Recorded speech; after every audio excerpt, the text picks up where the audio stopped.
Oke, selamat datang di podcast kita, Generasi Anti Fraud. Yeay, kenalin, aku Mumtaz Nasari dari Akuntansi UB 2019. Aku Aditya dari Akuntansi UB 2019 juga. Dan aku Asa dari Akuntansi UB 2019 juga. Oke, jadi kali ini kita bakal ngomongin tentang skandal penipuan terbesar sepanjang sejarah di Silicon Valley dengan melibatkan CEO Elizabeth Holmes dan perusahaannya yaitu Theranos Company nih. BTW, kenapa sih aku tuh pengen banget ngobrolin tentang ini? Soalnya tuh kemarin tuh kayak viral gitu loh di berita tentang Elizabeth Holmes ini sama company-nya. Katanya tuh kayak ngelakuin penipuan gitu. Nah, tapi aku kurang tahu sih tentang si Elizabeth Holmes itu siapa gitu. Nah, mungkin dari teman-teman nih, Adit atau Ata tahu gitu tentang Elizabeth Holmes itu siapa gitu? Aku tahu jadi Elizabeth Holmes ini merupakan seorang wanita berkebangsaan Amerika Serikat. Sekarang usia dia itu 37 tahun, tapi waktu mengembangkan Theranos dia itu usianya sekitar 19 tahun kayak gitu. Nah, Elizabeth ini bisa dibilang perempuan yang cukup jenius gitu ya dan pintar karena dia itu berhasil masuk ke salah satu kampus terfavorit dan terbaik di dunia, Stanford University di jurusan Teknik Kimia. Dia juga pernah waktu di Stanford tuh jadi asisten dosen. Namun di tengah jalan dia tuh memutuskan untuk drop out atau keluar dari kampus karena dia itu ingin fokus mengembangkan Theranos kayak gitu. Nah, dalam mengembangkan Theranos ini yang luar biasa inovasinya, dia itu sampai masuk ke dalam majalah Forbes Under 30, di mana di majalah tersebut isinya itu adalah orang-orang berpengaruh dan terkaya di dunia kayak gitu. Nah, Elizabeth ini jika ditelusuri dari latar belakangnya, merupakan seorang anak dari pasangan yang cukup berpengaruh di Amerika Serikat.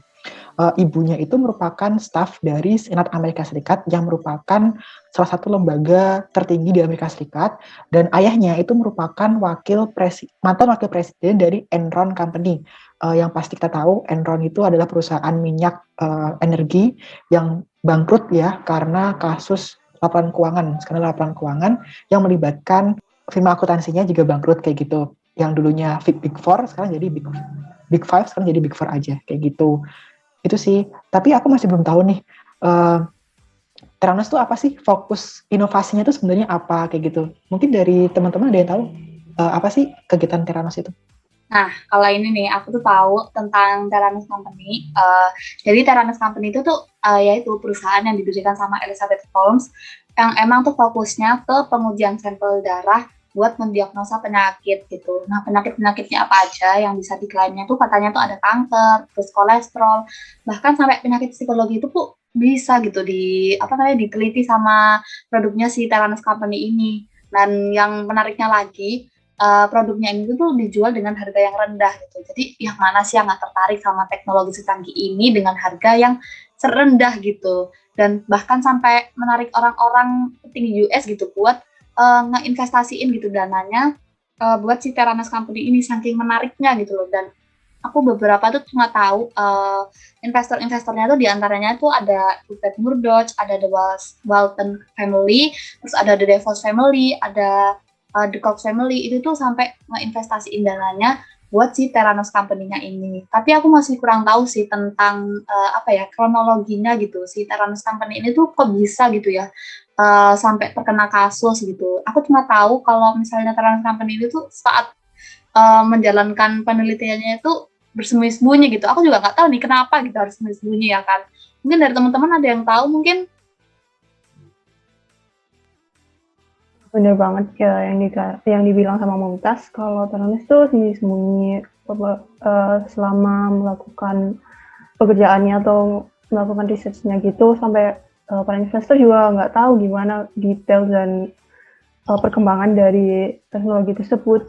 Nah, sampai semua yang datang ke Theranos itu harus menandatangani surat pernyataan atau NDA atau non-disclosure agreement agar tidak menyebarkan info apapun terkait Theranos ini.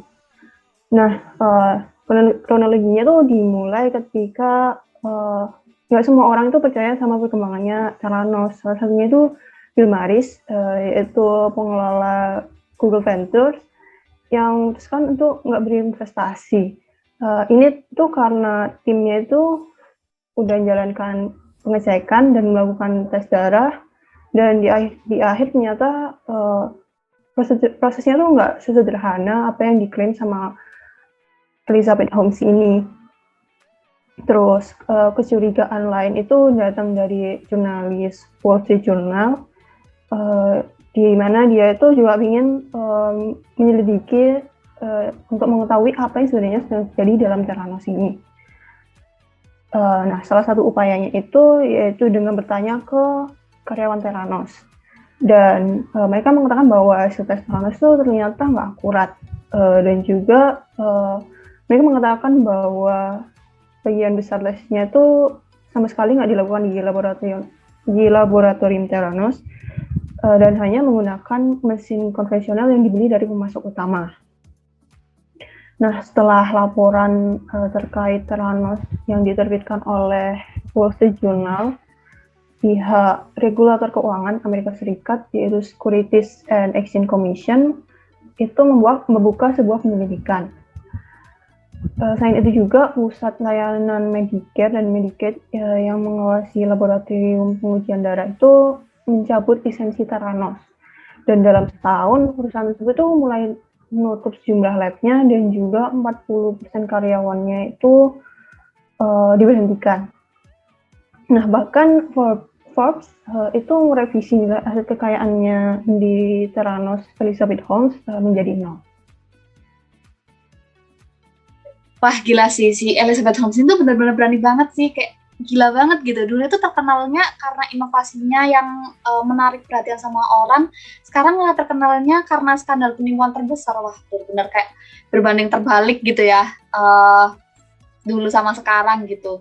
Nah, mungkin pelajaran juga ya buat pendengar podcast kita kali ini, jangan sampai ya seperti Elizabeth Holmes, seberat-beratnya masalah kita, menekan apapun lingkungan kita. Mungkin kayak tadi si Elizabeth Holmes ini punya keluarga yang mungkin dari orang-orang yang sukses gitu kan, mungkin dia juga terinspirasi pengen jadi keluarganya. Juga aku juga tahu kalau misalnya Elizabeth Holmes ini punya role model jadi Steve Jobs ya.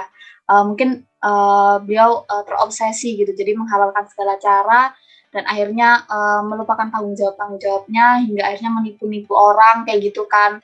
Nah, itu jangan sampai kita kayak gitu, karena kita harus berpikir panjang, memegang kejujuran nomor 1, dan jangan sampai aktivitas kita itu merugikan diri kita sendiri, apalagi sampai merugikan orang lain gitu.